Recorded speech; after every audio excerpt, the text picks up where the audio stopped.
قال رسول الله صلى الله عليه وسلم من صلى العشاء في جماعة فكأنما قام نصف الليل আল্লাহর নবী বলেন, আমার কোন উম্মত যদি এশারের নামাজ জামাতের সাথে আদায় করে, সে ব্যক্তি অর্ধরাত পর্যন্ত ইবাদত করলে যে সওয়াব আল্লাহ তাআলা খুশি হইয়া তার আমলনামায় সেই পরিমাণ সওয়াব দান করবেন। নবীজি বলেন, ওয়ামান সাল্লা সুবহা ফি জামাআতিন ফাকান্নামা সাল্লাল লাইলা কুল্লাহ। আমার কোন উম্মত যদি ফজরের নামাজ জামাতের সাথে আদায় করে সারা রাত ধরে ইবাদত করলে যেই পরিমাণ সওয়াব হবে, আমার ওই উম্মতের আমলনামায় আমার আল্লাহ খুশি হইয়া সেই পরিমাণ সওয়াব দান করবেন। আল্লাহু আকবার বলেন। সত্যায়ন টিভি, শুদ্ধতা ছড়াই প্রাণে প্রাণে। আল্লাহ পাক রব্বুল আলামিন মানব জাতিকে সৃষ্টি করেছেন, এমনিতে সৃষ্টি করেন নাই, কিছু দায়িত্ব দিয়েছেন। দায়িত্ব যারা পালন করবে আল্লাহ তাআলা তাদেরকে জান্নাত দান করবেন। দায়িত্ব পালনে যারা অবহেলা করবে তাদেরকে জাহান্নামে নিক্ষেপ করবেন। সর্বপ্রথম দায়িত্ব ঈমান আনা, এরপর ঈমান অনুযায়ী আমল করা। সর্বপ্রথম দায়িত্ব কি? ঈমান আনা। তারপর দায়িত্ব কি? ঈমান অনুযায়ী আমল করা। যদি ঈমানের পর ঈমান অনুযায়ী আমল করতে পারি, আমাদের জন্য আল্লাহ তাআলা জান্নাত বরাদ্দ রেখেছেন। সুবহানাল্লাহ। এর ব্যতিক্রম যদি হয়, আল্লাহ তাআলা সেই জাহান্নামে নিক্ষেপ করবেন। দুনিয়াতে যত মানুষ আছে, কোনো মানুষ সুখে নেই। দুনিয়াতে যত মানুষ আছে, কোনো মানুষ শুধুমাত্র দুঃখেও নেই। সারা পৃথিবীতে সবচেয়ে ধনী লোক, সবচেয়ে সুখী মানুষটাকে যদি প্রশ্ন করা হয়, বাহ্যিক দৃষ্টিতে তোমাকে অনেক সুখী মানুষ মনে হয়, তোমার কি কোনো দুঃখ আছে? সে উত্তরে অবশ্যই কোনো না কোনো ক্ষেত্রে তার দুঃখ আছে এটা বলবে। কোনো না কোনো কারণে তার মন খারাপ এটা বলবে। আবার সারা পৃথিবীতে সবচেয়ে দুঃখের সাথে দিনাতিপাত করছে বাহ্যিক দৃষ্টিতে যাকে দেখে মনে হয়, তাকেও যদি প্রশ্ন করা হয়, ভাই তুমি কি কখনো সুখ দেখেছ? সুখের কোনো মুহূর্ত কি আছে? সে বলবে, হ্যাঁ, অমুক দিন অমুক সময়টা আমার কাছে খুব ভালো লেগেছিল। তাহলে দুনিয়াতে সুখও আছে, দুঃখ আছে, কিন্তু আখিরাতে আল্লাহ পাক রব্বুল আলামিন জান্নাত আর জাহান্নাম সৃষ্টি করেছেন। জান্নাতে সুখ আর সুখ, কোনো দুঃখ নেই, আর জাহান্নামে দুঃখ আর দুঃখ, কোনো সুখ নেই। আমরা এখানে যারা আসছি জান্নাতে যাওয়ার জন্য নাকি জাহান্নামে যাওয়ার জন্য? সবাই জবান খুলে বলেন, জান্নাতে যাওয়ার জন্য নাকি জাহান্নামে যাওয়ার জন্য?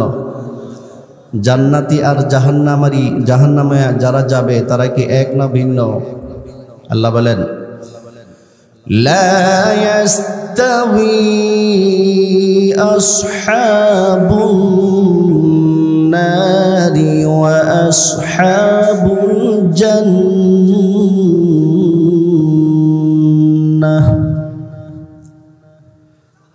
আসহাবুল জান্নাতি হুমুল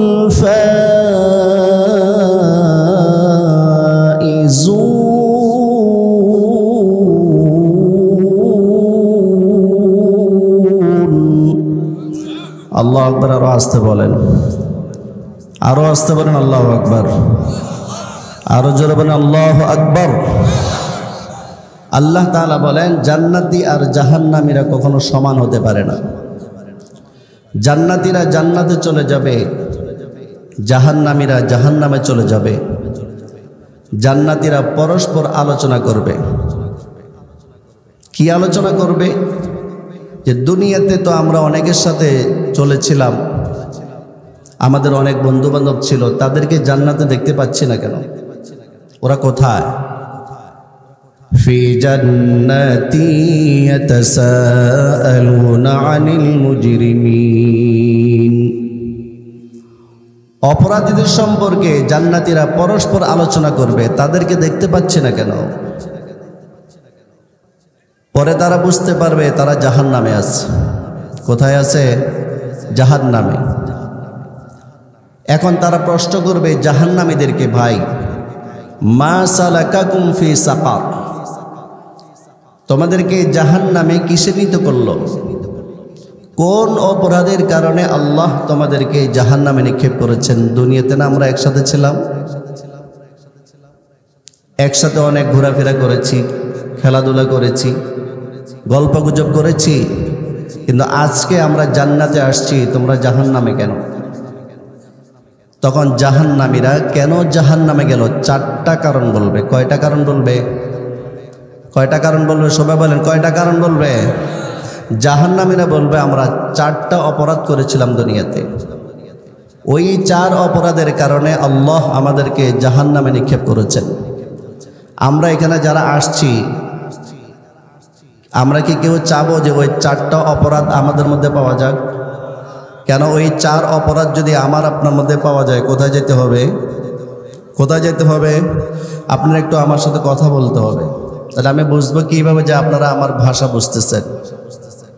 জাহান্নামীরা কয়টা অপরাধের কারণে জাহান্নামে যাবে? আবার বলেন কয়টা?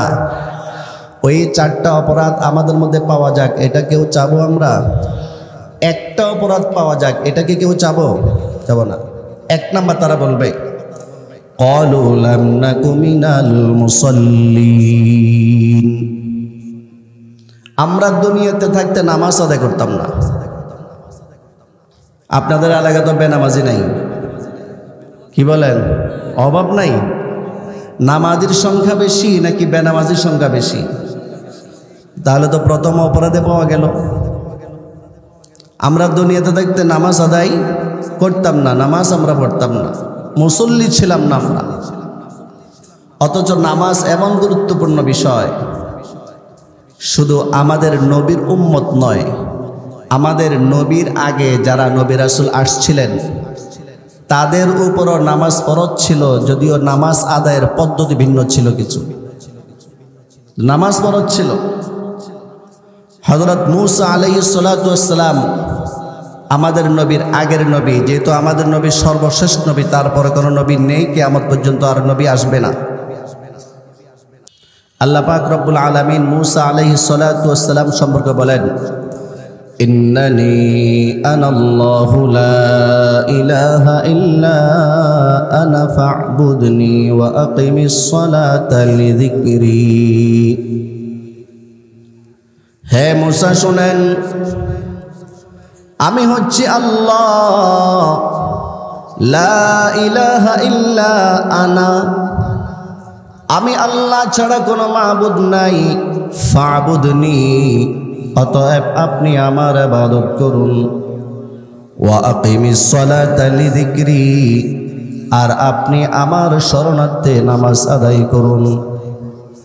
দেখুন এই আয়াতের মধ্যে আল্লাহ পাক রব্বুল আলামিন মূসা আলাইহিস সালাতু ওয়াস সালামকে নামাজ কায়েম করার জন্য নির্দেশ দিয়েছেন।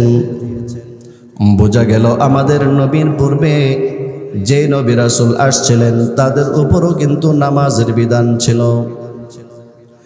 ইব্রাহিম আলাইহিস সালাতু ওয়াস সালাম নামাজের ব্যাপারে বলেন, রব্বি জাআলনি মুকিমাস সালাতি ওয়া মিন যুররিয়্যাতি রব্বানা ওয়া তাকাব্বাল দুআ।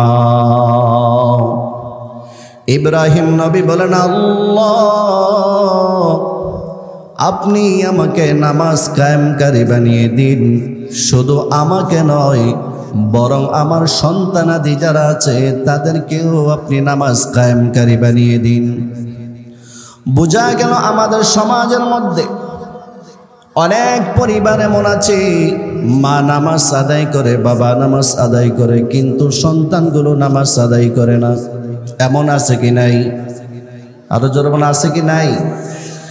বাবা মসজিদের রাকাতের নামাজ পড়ে, মা নামাজ পড়ে, কিন্তু সন্তানগুলো নামাজ আদায় করে না।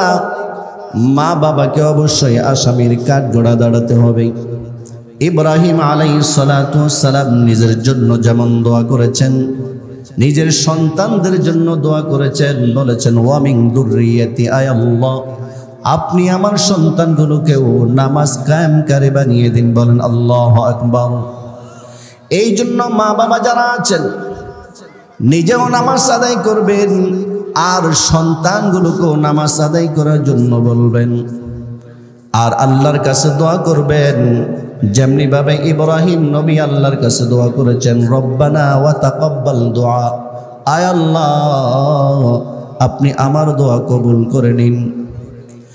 এমনি ভাবে ইসমাঈল আলাইহিস সালাতু ওয়াস সালামের ব্যাপারে বলা হয়, আল্লাহ পাক রব্বুল আলামিন বলেন ওয়া কানা ইয়া'মুরু আহলাহু বিস-সালাতি ওয়াজ-যাকাতি ওয়া কানা 'ইনদা রাব্বিহি মারদিয়া। আল্লাহ পাক রব্বুল আলামিন বলেন ইসমাঈল তার পরিবার পরিজনকে নামাজ আদায়ের নির্দেশ দিতেন এবং যাকাত আদায়ের নির্দেশ দিতেন। ওয়া কানা 'ইনদা রাব্বিহি মারদিয়া, অথচ ইসমাঈল ছিলেন তার রবের কাছে পছন্দনীয় ব্যক্তি। ভাই এদিকে কেউ নাই, এত চিল্লাচিল্লি করতেছে পাশে। তাহলে দেখেন ইসমাঈল আলাইহিস সালাতু ওয়াস সালাম তার ফ্যামিলির সদস্যদেরকে অর্থাৎ পরিবার পরিজনকে নামাজের নির্দেশ দিতেন এবং যাকাত আদায় করার জন্য নির্দেশ দিতেন। আপনি আমি কিন্তু শুধু নামাজ আদায় করলে হবে না, আমার ফ্যামিলির যত সদস্যবৃন্দ আছে তাদেরকেও নামাজ পড়ার জন্য নির্দেশ দিতে হবে। এই তো গেল মূসা আলাইহিস সালাতু ওয়াস সালামের কথা, ইব্রাহিম নবীর কথা, ইসমাঈল নবীর কথা গেল। পবিত্র কোরআনে আমার নবী আপনার নবী বিশ্ব নবীকেও আল্লাহ পাক রব্বুল আলামিন নামাজ আদায়ের নির্দেশ দিয়েছেন। বলেন আল্লাহু আকবার। আরো জোরে বলেন আল্লাহু আকবার। আল্লাহ পাক রব্বুল আলামিন বলেন ওয়া'মুর আহলাকা বিস-সালাতি ওয়াসতাবির আলাইহা। হে নবী আপনি আপনার পরিবার পরিজনকে নামাজের নির্দেশ দেন। ওয়াসতাবির আলাইহা, শুধু নির্দেশ দিলেই চলবে না, বরং আপনি নিজেও নামাজ কায়েমের উপর অটল থাকুন। বিশ্বনবী মুহাম্মদ সাল্লাল্লাহু আলাইহি ওয়াসাল্লামকে আল্লাহ পাক রব্বুল আলামিন নামাজ পড়ার জন্য বলেছেন। শুধু নবীকে বলেন নাই, বরং নবীকে বলেছেন আপনি আপনার পরিবার পরিজনকেও নামাজ পড়ার জন্য নির্দেশ দেন। অন্য এক আয়াতে আল্লাহ পাক রব্বুল আলামিন বলেন উতলু মা উহিয়া ইলাইকা মিনাল কিতাবি ওয়া আকিমিস সালাহ ইন্নাস সালাতা তানহা আনিল ফাহশাই ওয়াল মুনকার। হে নবী আপনি আপনার উপর যে কোরআন অবতীর্ণ করা হয়েছে এই কোরআন আপনি তেলাওয়াত করতে থাকুন। ওয়া আকিমিস সালাহ, এবং আপনি নামাজ কায়েম করতে থাকুন, কারণ ইন্নাস সালাতা তানহা আনিল ফাহশাই ওয়াল মুনকার, নিশ্চয় নামাজ যত প্রকারের পাপ আছে, যত প্রকারের গুনাহ আছে, সব গুনাহ থেকে নামাজ বিরত রাখে। যত প্রকারের গুনাহ আছে সব গুনাহ থেকে নামাজ বিরত রাখে। এটা কার কথা? জোরে বলেন কার কথা? কিন্তু আমরা বাস্তবে দেখি নামাজও পড়ে সুদও খায়, নামাজও পড়ে ঘুষ খায়, নামাজও পড়ে জুয়া খেলে, আছে নাকি নাই? নামাজও পড়ে টেলিভিশন দেখে, নামাজও পড়ে যাত্রা অনুষ্ঠানে যায়। তাহলে আল্লাহ বললেন নিশ্চয় নামাজ সব গুনাহ থেকে বিরত রাখে। কিন্তু আমরা দেখি নামাজিকে নামাজ বিরত রাখে না। তাহলে আল্লাহর কোরআন কি মিথ্যা? আল্লাহর কোরআন কি মিথ্যা বলেন? এই জন্য জানতে হবে আমরা যারা নামাজ পড়ি, যারা নামাজ পড়ে না এদের হিসাব বাত আলাদা। কারণ 5 ওয়াক্ত নামাজ যে ব্যক্তি আদায় করবে, পুরুষ হোক নারী হোক, আল্লাহ পাক রব্বুল আলামিন তার আমল নামায় 50 ওয়াক্ত নামাজ আদায় করে সওয়াব দান করবে। এরপরেও যদি কোনো ব্যক্তি 5 ওয়াক্ত নামাজ আদায় না করে, তার মতো বেকুব কি আর আছে? এই জন্য ওর হিসাব আলাদা। যারা নামাজ পড়ে এদের কয়েকটা প্রকার আছে। সব প্রকারের নামাজিকে নামাজ গুনাহের কাছ থেকে বিরত রাখবে না। ক্যাটাগরি আছে নামাজের। এক নম্বর প্রকার নিয়মিত নামাজি না, অনিয়মিত নামাজি। কখনো নামাজ পড়ে, কখনো নামাজ ছাড়ে। এমন লোক আছে শুধু 2 ঈদের নামাজ আদায় করে, সারা বছর আর কোনো নামাজ পড়ে না। আবার এমন লোক আছে শুধু জুমার নামাজ আদায় করে, 5 ওয়াক্ত নামাজ আদায় করে না। এমন লোক আছে 4 ওয়াক্ত নামাজ আদায় করে, ফজরের নামাজ আদায় করে না। 2 ওয়াক্ত আদায় করলে 3 ওয়াক্ত আদায় করে না। এমন নারী আর পুরুষ আপনাদের এলাকায় আছে নাকি নাই? এটা হলো প্রথম প্রকার। প্রকারগুলো মনে রাখবেন। এই প্রকারের নামাজি যারা, তাদের শাস্তি কি হবে, পুরস্কার কি হবে? যেই যেই ওয়াক্ত নামাজ আদায় করেছে এগুলোর সওয়াব আল্লাহ তাআলা তাদেরকে দান করবেন। আর যেই যেই ওয়াক্ত নামাজ আদায় করে নাই, এই অপরাধের কারণে তাদেরকে জাহান্নামে নিক্ষেপ করবেন।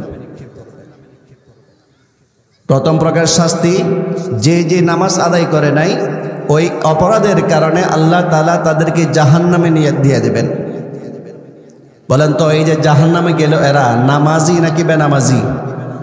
সবাই বলেন নামাজি নাকি বেনামাজি? নামাজি, কিন্তু কেন? সব নামাজ তারা পড়ে নাই। যে নামাজগুলো পড়ে নাই এগুলোর অপরাধের কারণে তারা জাহান্নামের আগুনে জ্বলতে হবে।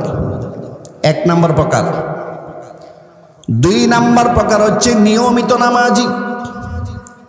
5 ওয়াক্ত নামাজ আদায় করে, কিন্তু নামাজি যখন নামাজে দাঁড়িয়ে যায় নামাজের মধ্যে মন থাকে না, নামাজ থেকে মনটা চলে যায় অন্যদিকে। দোকানদারের মন চলে যায় দোকানের দিকে, ব্যবসায়ীর মন চলে যায় ব্যবসার দিকে। এমনিভাবে যেই যেই পেশায় নিয়োজিত আছে ওই পেশার দিকে তার মনটা চলে যায়। অনেকের মন চলে যায় সাংসারিক বিভিন্ন ভেজালের দিকে, ঝামেলার দিকে, কাজের দিকে চলে যায়। ঠিক কিনা বলেন? আছে না এরকম? নামাজ পড়তেছে কিন্তু মন নাই। মন যে চলে গেল নামাজ থেকে, এই মনটাকে ফিরাই আনার আবার চেষ্টাও করে না। সে গেছে তো গেছেই। এই যে নামাজির মনটা নামাজ থেকে চলে গেল অন্যদিকে, সে একটা বারের জন্য নামাজি তার মনটাকে নামাজের মধ্যে ফিরে আনার চেষ্টা করলো না। এই অপরাধের কারণে হাসর ময়দানে 50,000 বছর দাঁড়িয়ে থাকতে হবে। বলেন নাউযুবিল্লাহ। বলেন তো, হাসর ময়দানে দাঁড়িয়ে থাকতে হবে নামাজি নাকি বেনামাজি? সবাই বলেন নামাজি নাকি বেনামাজি? কেন? অপরাধ কি? নামাজের মধ্যে মন থাকে না, নামাজ পড়ে কিন্তু মন এখানে নাই, মন চলে গেছে অন্যদিকে। কয় প্রকার গেল? বলে গেছে কয় প্রকার গেল? 2 প্রকার। 3 নম্বর নামাজি হচ্ছে নামাজ থেকে যখন মন চলে যায় সাথে সাথে আবার মনকে নামাজের মধ্যে ফিরায় আনে।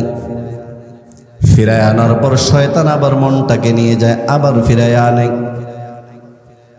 এইভাবে শয়তান নেয় আবার সে ফিরে আনে, শয়তান নেয় আবার ফিরে আনে। বলেন তো 2 আর 3-এর মধ্যে পার্থক্য কি? দ্বিতীয় প্রকারের নামাজি মন ফিরে আনার জন্য চেষ্টাই করে না, আর তৃতীয় প্রকারের নামাজি মনকে ফিরাই আনার জন্য চেষ্টা করে। এখন আপনি চেষ্টাটা কিভাবে করবেন? আপনি আপনার বাহুবলের শক্তি দিয়ে কি শয়তানের সাথে পারবেন? শয়তানের তো মনটা নিয়ে গেল। মনে করেন একটা বাড়ির কুকুর যদি থাকে, ওই চোর যদি ঢুকে, তখন চোর কিন্তু কুকুরের সাথে পারবে না। মালিকের শিখানো পদ্ধতি ছাড়া কুকুরকে সামলানো যাবে না। ঠিক কিনা বলেন? আর কুকুরের সাথে আপনি বল ধরে পারবেন না, শক্তি দিতে পারবেন না। ঠিক তদ্রূপে সারা দুনিয়া হচ্ছে আল্লাহ তাআলার একটা বাড়ি। আল্লাহ হচ্ছেন মালিক, শয়তান হচ্ছে আল্লাহ তাআলার পালিত কুকুর, আর আমরা নামাজিরা আল্লাহ তাআলার বাড়ির মেহমান। সুবহানাল্লাহ বলেন। তাহলে সারা দুনিয়ার পুরা দুনিয়াটা আল্লাহ তাআলার বাড়ি। এই বাড়িটার মালিক কে? কথা বুঝেন না? এই বাড়িটার মালিক কে? আল্লাহ। আর শয়তান হচ্ছে কি আল্লাহ তাআলার পালিত কুকুর। কারণ শয়তানকে কে সৃষ্টি করেছেন? আল্লাহ সৃষ্টি করেছেন। তারপর আমরা হচ্ছে আল্লাহর বাড়ির মেহমান। এখন আমরা যখন নামাজে দাঁড়াই, শয়তান যখন আমাদের মনকে নিয়ে যায়, শয়তানের সাথে বলে আমরা পারবো না, শক্তিতে আমরা পারবো না। এই জন্য রাসূল করিম সাল্লাল্লাহু আলাইহি ওয়াসাল্লাম যেই পথ বলে দিয়েছেন শয়তান থেকে মনকে কেড়ে আনার, সেই পথ আমাদের অবলম্বন করতে হবে। সেটা কি?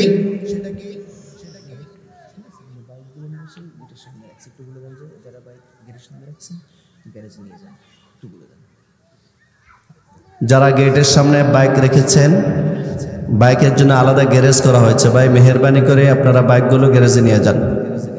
বলতেছিলাম কি বলতেছিলাম বলেন তো? সারা দুনিয়া একটা বাড়ি, এই বাড়ির মালিক আল্লাহ, আর শয়তান হচ্ছে আল্লাহ তাআলার পালিত কুকুর। আমরা হচ্ছি আল্লাহ তাআলার বাড়ির মেহমান। এখন আমরা যখন নামাজে দাঁড়াই, শয়তান যখন আমাদের মনকে নিয়ে যাবে নামাজ থেকে, শয়তানের সাথে শক্তিতে আর কুস্তিতে আমি পারবো না। সেজন্য রাসূল করিম সাল্লাল্লাহু আলাইহি ওয়াসাল্লাম একটা রাস্তা বলে দিয়েছিলেন। সেই রাস্তা যদি অবলম্বন করতে পারি, শয়তান থেকে মনকে আবার নিয়ে আসতে পারবো। সেটা কি? আন তা'বুদাল্লাহা কাআন্নাকা তারাহু ফাইন লাম তাকুন তারাহু ফাইন্নাহু ইয়ারাক।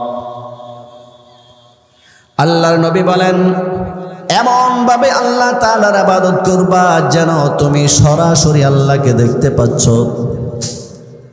আর তুমি যদি সরাসরি আল্লাহকে দেখতে না পাও, তোমার ঈমান যদি এই স্তরের না হয়, তাহলে তুমি ধরে নাও যে ফাইন্নাহু ইয়ারাকা, আল্লাহ তাআলা তোমাকে দেখতে পাচ্ছেন। সুতরাং কোন নামাজির মন যদি নামাজ থেকে অন্যদিকে চলে যায়, সে যদি মনে মনে ভাবে আমি আল্লাহর সামনে দাঁড়িয়ে নামাজ পড়ছি, আল্লাহকে আমি দেখতে পাচ্ছি, অথবা আল্লাহ আমাকে দেখতে পাচ্ছেন, মনে মনে এইটা কল্পনা করার সাথে সাথে শয়তান যে আপনার মন নিয়ে নিয়েছিল, তাড়াতাড়ি শয়তান মনটা দিয়ে দিবে আপনাকে, মনটা চলে আসলো। এই হলো তৃতীয় প্রকারের নামাজি। চতুর্থ প্রকারের নামাজি হচ্ছে, তৃতীয় প্রকারের নামাজি যখন শয়তান থেকে বারবার কেড়ে কেড়ে মনটা নিয়ে আসে, শয়তান চিন্তা করলো এই প্রকারের নামাজের কাছে যাইয়া সময় নষ্ট করব না, আর যাব না এই নামাজের কাছে, কারণ যতবার এই নামাজের মনটা নিয়ে আসলাম, ততবার নামাজে তার মনটা নিয়ে গেল, সুতরাং আর যাব না, সময় নষ্ট করব না। ফলে এই চতুর্থ প্রকারের নামাজির মনটাও নামাজ থেকে এক মুহূর্তের জন্য যাবে না। আল্লাহু আকবার বলেন। এই চতুর্থ প্রকারের নামাজের ব্যাপারে আল্লাহ বলেন, ইন্নাস সালাতা তানহা আনিল ফাহশাই ওয়াল মুনকার। নিশ্চয় নামাজ নামাজীকে যত প্রকারের গুনাহ আছে সব প্রকারের গুনাহ থেকে বিরত রাখে। কারণ চতুর্থ প্রকারের নামাজীকে, আল্লাহু আকবার বলেন। নামাজি কত প্রকার? নামাজি কত প্রকার হলো? সবাই বলেন কত প্রকার হলো? সব নামাজিকে নামাজ গুনাহের কাছ থেকে বিরত রাখবে না। কত নাম্বার প্রকারের? 4 নাম্বার প্রকারের। কত নাম্বার প্রকারের নামাজিকে নামাজ গুনাহ থেকে বিরত রাখবে? 4 নাম্বার। এখন আমরা কি প্রথম প্রকারে হব, না দ্বিতীয় প্রকারের, না তৃতীয় প্রকার, না চতুর্থ প্রকারের? সবাই বলেন কত প্রকারের? চতুর্থ প্রকার। অর্থাৎ এমনভাবে নামাজ আদায় করব, এক মুহূর্তের জন্য আমার মন নামাজ থেকে যাবে না, আল্লাহর ভয়ে। সুতরাং এই নামাজির সামনে যত গুনাহ করার সুযোগ আসুক না কেন, সে কখনো গুনাহ করবে না। এটার অর্থ হচ্ছে ইন্নাস সালাতা তানহা আনিল ফাহশাই ওয়াল মুনকার। নিশ্চয় নামাজ সমস্ত গুনাহ থেকে বিরত রাখে। পারবো না ইনশাআল্লাহ ঈমানের নামাজ পড়তে? কিন্তু আমাদের দুঃখের বিষয়, আমরা তো নামাজই পড়ি না। নামাজ পড়লে 1 ওয়াক্ত পড়ে, 2 ওয়াক্ত পড়ে না, 4 ওয়াক্ত পড়ে না। আমাদের বুজুর্গরা এমন ছিলেন, তারা কখনো তাকবীরুল্লাহ ছাড়ে নাই। সুবহানাল্লাহ বলেন। তাকবীরুল্লাহ বুঝেন তো? মুয়াজ্জিন সাহেব ইকামত দেওয়ার পর ইমাম সাহেব আল্লাহু আকবার বলে, তাকবীর তাহরিমা একদম শুরুতেই নামাজে থাকে। তাকবীরুল্লাহ কখনো ছাড়ে নাই, এমন বুজুর্গ আছে। দিল্লি শাহী মসজিদ আপনারা নাম শুনেছেন? সেই দিল্লির শাহী মসজিদে আজও একটা মিনার দাঁড়িয়ে আছে, কুতুব মিনার। খাজা কুতুবউদ্দিন বখতিয়ার কাকি রহমতুল্লাহ আলাইহির নামে সেই কুতুব মিনারটা। উনি এত বড় বুজুর্গ ছিলেন, ওনার যখন শরীর অসুস্থ হয়ে পড়েছে, খাদেমকে ডাক দিয়ে বললেন, আমি মনে হয় দুনিয়াতে আর বেশি দিন বাঁচব না, আমি দুনিয়া থেকে বিদায় নেওয়ার সুযোগ হয়ে সময় হয়েছে আমার ইন্তেকালের পর যে কোনো লোককে দিয়ে আমার জানাজার নামাজ পড়াবা না, বরং 4টা গুণ যার মধ্যে পাওয়া যাবে ওই ব্যক্তি আমার জানাজার নামাজ পড়াবে। 4টা গুণ একসাথে পাওয়া যেতে হবে, একটা পাওয়া যাবে আরেকটা পাওয়া যাবে না, একসাথে 3টা পাওয়া গেলেও চলবে না, বরং 4টা গুণ যার মধ্যে পাওয়া যাবে সে ব্যক্তি আমার জানাজার নামাজ পড়াবে। সুবহানাল্লাহ বলে। খাদেম প্রশ্ন করল কি কি গুণ? খাজা কুতুবউদ্দিন বখতিয়ার কাকি রহমতুল্লাহ আলাইহি বলেন, আমার জানাজার নামাজ সে ব্যক্তি পড়াবে যে ব্যক্তি জীবনে বালেগ হওয়ার পর থেকে একবারের জন্য তাকবীর উলা ছাড়ে নাই। আল্লাহু আকবার বলেন। একবারের জন্য কোনো এক ওয়াক্তেও তাকবীর উলা ছাড়ে নাই এমন লোক আমার জানাজার নামাজ পড়াবে। খাদেম প্রশ্ন করলেন 2 নম্বর গুণ কি? খাজা কুতুবউদ্দিন বখতিয়ার বললেন 2 নম্বর গুণ, আমার জানাজার নামাজ সে ব্যক্তি পড়াবে যে ব্যক্তি আসরের 4 রাকাত সুন্নত নামাজ ছাড়ে নাই। আল্লাহু আকবার বলবেন না? আসরের 4 রাকাত সুন্নত কয়জনে আমরা আদায় করি? ফজরের 2 রাকাত সুন্নত আমরা আদায় করি, যেহেতু সুন্নতে মুআক্কাদা, না পড়লে শাস্তি পেতে হবে সেই জন্য আমরা আদায় করি। জোহরের 4 রাকাত সুন্নতে মুআক্কাদা, ফরজ নামাজের আগে 4 রাকাত সুন্নতে মুআক্কাদা আদায় করি। আর জোহরের 4 রাকাত ফরজ নামাজ আদায় করার পর 2 রাকাত আবার সুন্নতে মুআক্কাদা আদায় করি। মাগরিবের নামাজ আদায় করার পর 3 রাকাত ফরজ নামাজ আদায় করার পর 2 রাকাত সুন্নতে মুআক্কাদা আদায় করি। এশারের নামাজ আদায় করার পর 2 রাকাত সুন্নত মুআক্কাদা আদায় করি, কারণ এগুলো আদায় না করলে শাস্তি পেতে হবে। কিন্তু আসরের 4 রাকাত ফরজ নামাজ, তার আগে যে 4 রাকাত সুন্নত আছে পড়লে সওয়াব হয়, না পড়লে গুনাহ নাই, শাস্তি পেতে হবে না। এই জন্য আমরা অধিকাংশ মানুষ কিন্তু আসরের 4 রাকাত সুন্নত পড়ি না। খাজা কুতুবউদ্দিন বখতিয়ার বললেন, আমার জানাজার নামাজ সেই ব্যক্তি পড়াবে যে ব্যক্তি জীবনে কোনোদিন একবারের জন্য আসরের 4 রাকাত সুন্নত নামাজ ছাড়ে নাই। আল্লাহু আকবার বলেন। 3 নাম্বার গুণ, আমার জানাজার নামাজ সেই ব্যক্তি পড়াবে যে ব্যক্তি জীবনে কোনোদিন তাহাজ্জুদের নামাজ কাজা করে না। আল্লাহু আকবার বলেন। তাহাজ্জুদের নামাজ আদায় করাটা সহজ না কঠিন? সহজ না কঠিন জোরে বলেন। 3 নাম্বার। 4 নাম্বার গুণ, আমার জানাজার নামাজ সেই ব্যক্তি পড়াবে। হুজুর চলে আসছেন, আমার পক্ষে আর কথা বলা সম্ভব না। আমার ওস্তাদ সমতুল্য দেশ বরেণ্য আলেম আল্লামা মুফতি হাবিবুল্লাহ মাহমুদ কাসিমি সাহেব, উনি চলে আসছেন, আপনাদের সামনে অনেক গুরুত্বপূর্ণ আলোচনা করবেন ইনশাআল্লাহ।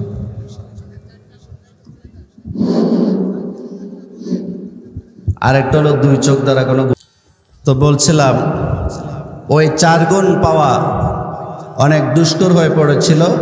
সর্বশেষ শামসুদ্দিন আলতামাস রহমতুল্লাহ আলাইহি নামক একজন পাওয়া গিয়েছিল, উনি ওনার জানাজার নামাজের ইমামতি করেছেন।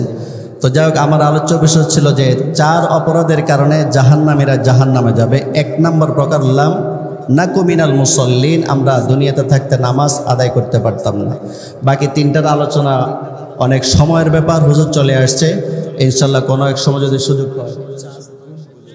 4টা গুণ বলা হয়ে গেছে, 4টা গুণ বলছি তার 4টা গুণ মনে আছে তো? 1 নম্বর কি বলছিলাম? 4টা গুণ পাওয়া যেতে হবে। 1 নম্বর গুণ কি বলছিলাম? তাকবীর উলা ছুটে নাই। 2 নম্বর আসরের 4 রাকাত সুন্নত নামাজ ছাড়ে নাই। 3 নম্বর তাহাজ্জুদের নামাজ কখনো ছুটে নাই। 4 নম্বর 2 চোখ দ্বারা কোনো গুনাহ করে নাই। এই হলো 4 গুণওয়ালা লোক। আল্লাহ 1 নম্বর লাম নাকু মিনাল মুসল্লিন, আমরা দুনিয়াতে নামাজ আদায় করতাম না, আমরা ইনশাআল্লাহ নামাজ আদায় করব তো ইনশাআল্লাহ। ক্বালা রাসূলুল্লাহ সাল্লাল্লাহু আলাইহি ওয়াসাল্লাম, মান সাল্লাল ইশা ফি জামাআতিন ফাকান্নামা ক্বামা নিসফাল লাইল।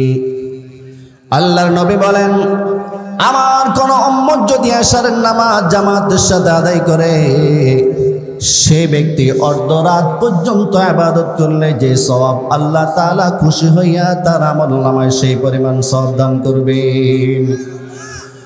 নবীজি বলেন, ওয়া মান সাল্লা সুবহা ফি জামাআতিন ফাকান্নামা সাল্লাল লাইলা কুল্লাহ। আমার কোন উম্মত যদি ফজরের নামাজ জামাত সাদা আদায় করে সারা রাত ধরে ইবাদত করলে যেই পরিমাণ সওয়াব হবে, আমার ওই উম্মতের আমল নামায় আমার আল্লাহ খুশি হইয়া সেই পরিমাণ সওয়াব দান করবেন। আল্লাহু আকবার বলেন। 2 নাম্বার তারা বলবে আমরা ওয়ালাম নাকুনু তুইমুল মিসকিন। জান্নাতীদেরকে বলবে শুনেন, দুনিয়াতে থাকতে আমরা 2 নাম্বার অপরাধ করেছিলাম। কোন এতিমকে আমরা খানা খাওয়াতাম না, মিসকিনদেরকে আমরা খানা খাওয়াতাম না। কারণ মুমিনদের গুণ হতে হবে মিসকিনদেরকে খানা খাওয়ানো, এতিমদেরকে সহযোগিতা করা। আল্লাহ পাক রব্বুল আলামিন বলেন ওয়া ইউতঈমুনাত তাআমা আলা হুব্বিহি মিসকিনাও ওয়া ইয়াতীমান ওয়া আসীরা ইন্নামা নুতঈমুকুম লিওয়াজহিল্লাহি লা নুরিদু মিনকুম জাযাআও ওয়ালা শুকুরা। আল্লাহ পাক রব্বুল আলামিন মুমিন সাহাবীদের আলোচনা করতে গিয়ে বলেছেন, যারা নাকি প্রকৃত মুমিন তারা মিসকিনকে খানা খাওয়ায়, তারা এতিমকে খানা খাওয়ায়, তারা বন্দীদেরকে খানা খাওয়ায় শুধুমাত্র আমি আল্লাহকে সন্তুষ্ট করার জন্য। এবং তারা বলে ইন্নামা নুতঈমুকুম লিওয়াজহিল্লাহ, আমরা খানা খাওয়াই শুধু আল্লাহকে সন্তুষ্ট করার জন্য। লা নুরিদু মিনকুম জাযাআও ওয়ালা শুকুরা, আমরা যে তোমাদেরকে খানা খাওয়াই কিন্তু বিনিময় কিন্তু আমরা তোমাদের থেকে চাই না। ওয়ালা শুকুরা, আমাদেরকে ধন্যবাদ জানাও, আমাদের কৃতজ্ঞতা প্রকাশ করো, এটাও কিন্তু চাই না। প্রকৃত মুমিনের কাজ যে এটা, কিন্তু আমরা দুনিয়াতে থাকাকালীন কখনো মিসকিনদেরকে খানা খাওয়াতাম না এবং অন্যদেরকে খানা খাওয়ানোর জন্য উৎসাহ দিতাম না। কয়টা গেল? কথা কয় না। 4 অপরাধে জাহান্নামীরা জাহান্নামে যাবে না, তো কয়টা গেল? লাম নাকু মিনাল মুসাল্লিন ওয়া লাম নাকু নুতঈমুল মিসকিন। 3 নাম্বার ওয়া কুন্না নাখুদু মাআল খাইদিন।